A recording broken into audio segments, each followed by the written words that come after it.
तीसरा प्रश्न है, कोई भी बहुभुज खींचिए और उसके अभ्यंतर को छायांकित कीजिए। तो देखिए, पहले तो हम आपको बताते हैं कि बहुभुज क्या होता है। देखो, सरल रेखाओं से या सरल रेखाखंडों से बनी जो बंद आकृति होती है, सरल रेखाखंडों से बनी बंद आकृति को हम बोलते हैं बहुभुज। जैसे ये हमने एक रेखाखंड बनाया, ठीक है, ये हमने रेखाखंड बना दिया, ये हमने एक रेखाखंड बना दिया और ये हमने एक रेखाखंड बना दिया। तो चारों चार रेखाखंड क्या हो गए? देखो, एक ए बी है, एक बी सी है, एक सी डी है, एक डी ए है। तो चारों ने क्या कर रखा है? एक क्षेत्र को बंद कर रखा है। तो ये जो है इसके अंदर का जो क्षेत्र ये बंद हुआ है, ये है इसका अभ्यंतर। इसको हम क्या बोलते हैं? इसका हमको क्या करना है? अभ्यंतर को छायांकित करना था। तो ये हो गया इसका अभ्यंतर।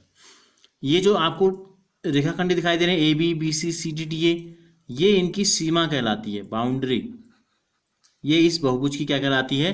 सीमा कहलाती है। और कोई बिंदु अगर हम बाहर इसके ले लें तो ये कहलाता है इसके बहिर्भाग में।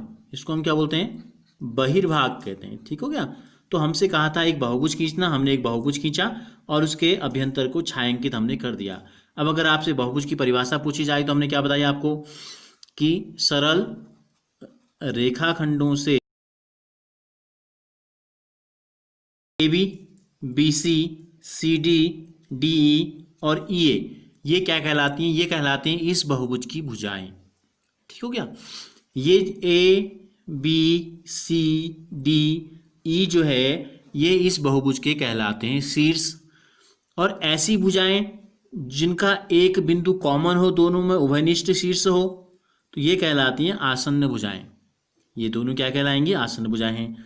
ये दोनों का एक बिंदु कॉमन है, ये आसन्न भुजाएं कहलाएंगी। इन दोनों का एक बिंदु क्या है? कॉमन है, तो ये भी आसन्न भुजाएं कहलाएंगी। इन दोनों का एक बिंदु डी कॉमन है, तो ये भी दोनों आसन्न भुजाएं कहलाएंगी।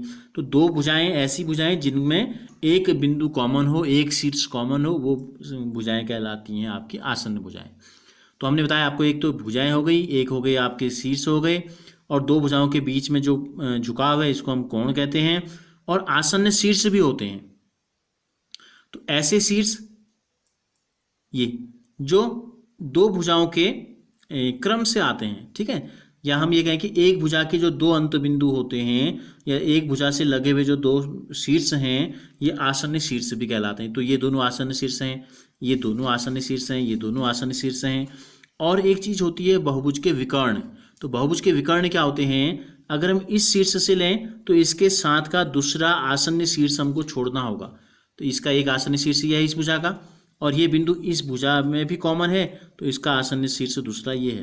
तो इन दोनों को छोड़ेंगे, इसके अलावा किसी भी शीर्ष को अगर हम मिला दें तो ये कहलाएगा इसका विकर्ण। क्या कहलाता है? ये कहलाएगा विकर्ण। देखिए, अगर हम इस शीर्ष से विकर्ण खींचेंगे तो क्या है? इसके साथ का जो दूसरा आसन्न शीर्ष है एक ये है, एक ये है। तो इन दोनों को छोड़ के जिन अन्य शीर्षों को हम मिलाएंगे तो ये बन जाएंगे आपके विकर्ण बन जाएंगे। तो ये क्या बन जाएंगे? आपके विकर्ण। तो ये तो हो गया आपका बहुभुज। लेकिन आपसे केवल क्या पूछा था?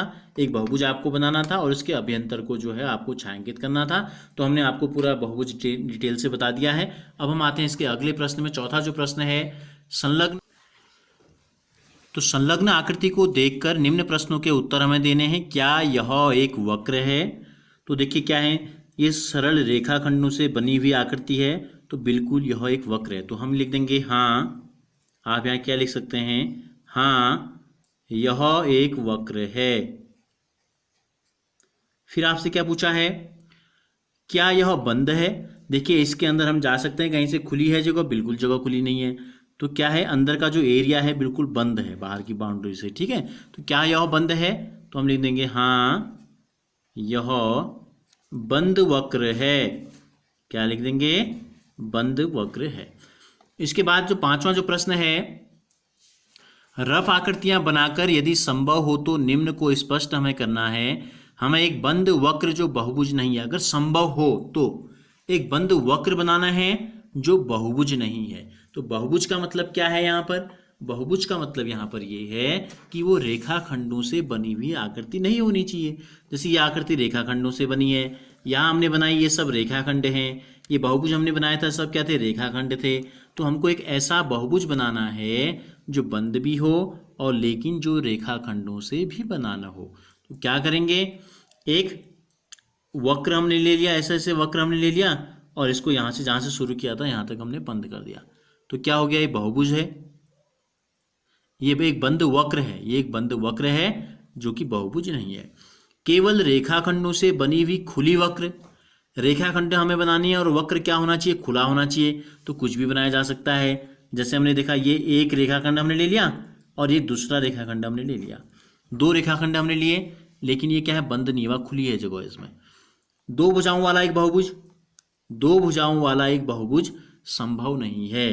तो देखो क्या पूछा है, यदि संभव हो, संभव क्यों नहीं है ये भी मैं आपको बताता हूं। संभव नहीं है, देखो ये दो भुजाओं वाला बहुभुज बनाया हमने, ये दो सरल रेखाखंड लिए हमने, रेखाखंड में लेने दे तो कोई आकृति इसमें बंद हुई नहीं हुई। अगर हम इनको अलग अलग कोण में, अलग अलग इनके बीच का झुकाव को अलग अलग बनाएं, प्रयास करें, तो कभी भी कोई बंद आकृति हमें प्राप्त नहीं होती है।